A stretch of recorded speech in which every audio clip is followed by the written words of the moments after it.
The blink of an eye. Ambassador Chen stood before the Galactic Council for the first time, trying not to feel small. The chamber stretched upward for what seemed like miles, filled with representatives from civilizations that had mastered faster-than-light travel before Earth had invented the wheel. "The human delegation may approach," intoned Council Speaker Vorath, a being whose species had held their seat for 12,000 years. Chen walked forward, her footsteps echoing. Around her, the assembled aliens watched with what she could only interpret as mild curiosity mixed with condescension. Humanity had stumbled onto FTL technology almost by accident, a breakthrough that had taken the elder races millennia to achieve. To them, we were children playing with tools we didn't understand. "We accept humanity into the Galactic Council as probationary members," Vorath continued. "You will be granted access to standard trade routes and basic technological exchanges. However, you will not participate in votes on council matters for a minimum of 2 standard centuries." 2 centuries. For the Vorath, who lived for 800 years on average, it was barely a formality. For humanity, it was 10 generations. Chen smiled and accepted the terms. What choice did we have? The mystery began 3 months later. Research stations across 6 different systems reported the same phenomenon. Brief, inexplicable surges in subspace radiation, always at the edge of sensor range, always gone before a proper scan could be completed. The patterns were too regular to be natural, but too fleeting to analyze. The Vorath dismissed it. The insected Krell filed reports and forgot about them. The crystalline harmonics ran simulations that went nowhere. Dr. Sarah Okonkwo, stationed on humanity's first deep space research facility, became obsessed. She was 28 years old and had perhaps 50 more years ahead of her if she was lucky. She didn't have time to wait for the elder races to take interest. Working 18-hour days, she developed new detection algorithms, designed sensor arrays that could preposition based on probability matrices, and coordinated with 3 other human stations to create a distributed network. 6 weeks later, she caught one. The signal lasted 2.3 seconds. It was artificial, and it was a distress call. The Galactic Council convened an emergency session when Sarah presented her findings. Chen watched as the elder races examined the data with what seemed like geological slowness. "This will require investigation," Vorath said after 3 days of deliberation. "We shall assemble a task force. The preliminary study group should be ready to depart within 4 standard years." 4 years? Respectfully, Chen interrupted, causing several aliens to turn their sensors toward her in surprise. "Humanity requests permission to investigate immediately." A ripple of amusement passed through the chamber. "Ambassador Chen," said Counselor Thren of the Krell, "this is clearly a matter beyond your species' capabilities. These signals originate from the outer dark, a region your people lack the navigational expertise to safely traverse. We're willing to take that risk." "Your enthusiasm is noted but misplaced," Vorath said. "This matter requires proper planning and—" "By the time you finish planning, whoever sent that distress call will have been dead for years," Chen said flatly. The silence that followed was uncomfortable. The concept of urgency seemed almost foreign to beings who measured their lives in centuries. "Very well," Vorath said finally. "If humanity wishes to waste resources on a likely failed expedition, that is your prerogative. However, you will share all findings with the Council." "Of course," Chen said. What the Council didn't understand was that humanity had already modified 3 ships for the journey. Dr. Okonkwo had been aboard one of them for the past week. The fleet that found the source of the signals consisted of the HSS Discovery, HSS Perseverance, and HSS Armstrong. They were crewed by humans who averaged 32 years old and considered 5 years a long-term mission. What they found changed everything. The derelict station was massive, built by a civilization that had vanished from the galactic stage over 10,000 years ago. The Forerunners, as the elder races called them, had been the first to achieve FTL, the first to map the galaxy. Then, suddenly, they were gone. The distress call had been automated, running on systems so advanced they still functioned after millennia. Inside, Commander James Park and his team found the answer to a question the Galactic Council had debated for 10,000 years. What happened to the Forerunners? They transcended, but not in the way anyone expected. The Forerunners had become so advanced, lived so long through technological augmentation, that their civilization had stagnated.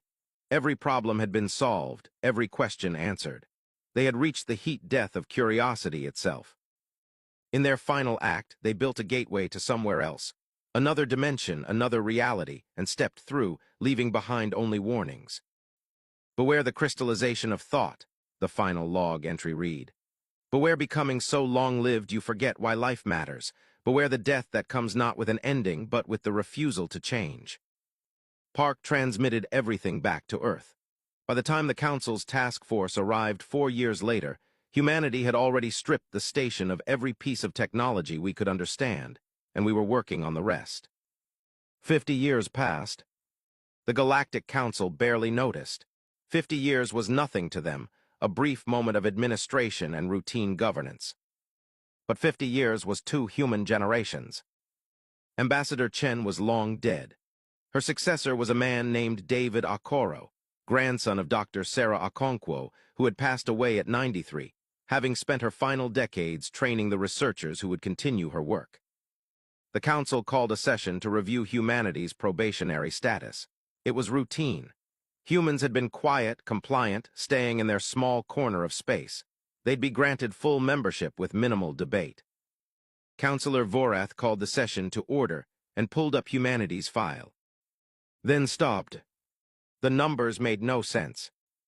50 years ago, humanity had operated 6 FTL-capable vessels. Now they had 6,000.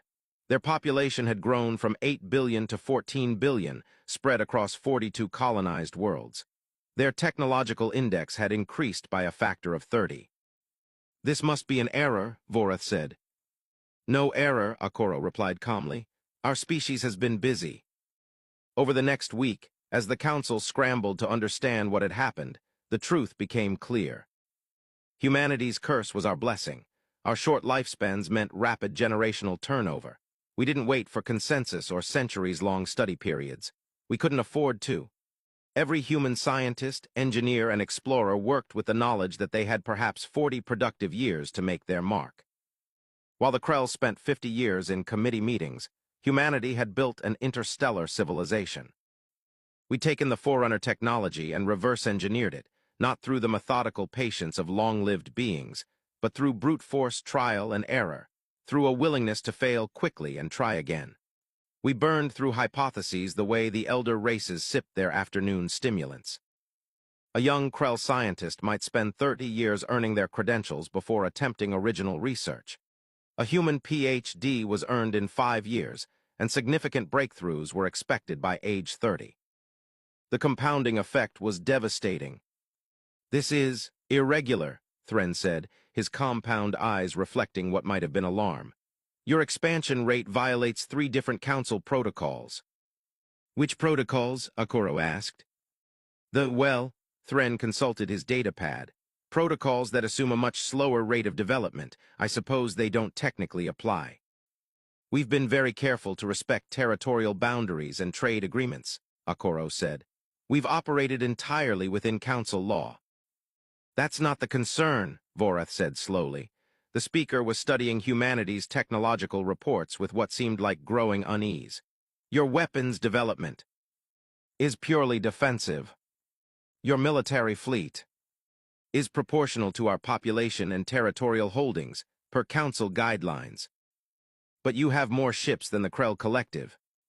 The Krell have had 600 years to build ships. We've had 50. We built faster. The truth was even more dramatic than Okoro let on. Humanity hadn't just built faster, we'd innovated faster. The FTL drives on our newest ships were 30% more efficient than Council standard models. Our AI systems, developed by researchers who grew up taking quantum computing for granted, surpassed anything the elder races had conceived of. And our military technology, forged in the fires of Earth's violent history and now enhanced with Forerunner principles, was something the Galactic Council hadn't faced in 10,000 years. Innovation driven by species that still remembered how to fight. The realization hit the Council over the following months like a slow-motion avalanche. Humanity wasn't just catching up, we were pulling ahead. We need to discuss limitations on human expansion, Counselor Thren proposed in an emergency session, for the good of galactic stability. On what grounds? Akoro asked. We've violated no laws, we've threatened no one, we've been model probationary members. Your rate of growth is destabilizing. To whom? The only thing we're destabilizing is the assumption that the elder races will always be ahead. Vorath raised a manipulator for silence. The ancient being looked tired, and for the first time, Chen's words from 50 years ago seemed to echo in the chamber. By the time you finish planning, whoever sent that distress call will have been dead for years. The elder races had spent 50 years planning humanity's probationary review. In that same time, humanity had become a major power. What do you want? Vorath asked quietly. Full council membership, Akoro said, and a joint research initiative. Share your long-term perspective. Let us share our ability to move quickly. The Forerunners died because they stopped changing. You're at risk of the same thing. And if we refuse? Akoro smiled, but it wasn't a threatening expression. It was almost sad. Then in another 50 years, we'll be asking you to join our council. Speaker Vorath, we don't want dominance, we want partnership. But we can't slow down, our lifespans won't let us. The vote was called the next day. Humanity was granted full council membership, not with the 2-century delay, but immediately. A joint technology initiative was established, pairing human rapid development teams with elder race deep expertise advisors. As Akoro left the council chamber, he passed a young Vorath intern, barely 200 years old. Ambassador, the intern said, a question if I may. Of course. Your people, you live such short lives. Doesn't it terrify you to have so little time? Akoro thought of his grandmother who'd worked until her dying day. He thought of Commander Park, who died in a shuttle accident at 47, still chasing the next discovery. He thought of the millions of humans who'd never see FTL travel, never witness their species become a power among the stars, but who worked toward it anyway. Every moment terrifies us, he said. That's why we don't waste any of them. Epilogue 20 years later. The joint human elder species research team made a breakthrough in quantum tunneling that would have taken the elder races 3 centuries to achieve alone. It took the combined effort 7 years. The galaxy was changing, not through conquest or conflict, but through the simple, inexorable force of human impatience married to alien wisdom. And somewhere in the outer dark, in the space between dimensions, the Forerunners, who had transcended physical existence but never quite left, watched their descendants with something like pride. They had left their technology for whoever would come next, hoping that those who found it would avoid their mistake. The elder races, so long-lived and cautious, had learned nothing from it. But humanity, who lived like mayflies and burned like stars, understood the Forerunners' final message perfectly. The death of a species doesn't come from the ending of individual lives. It comes from forgetting that life without change is no life at all. And humanity, who barely had time to take a breath between one generation and the next, would never forget how to change. After all, we'd been dying since the day we were born. We just learned to make it count.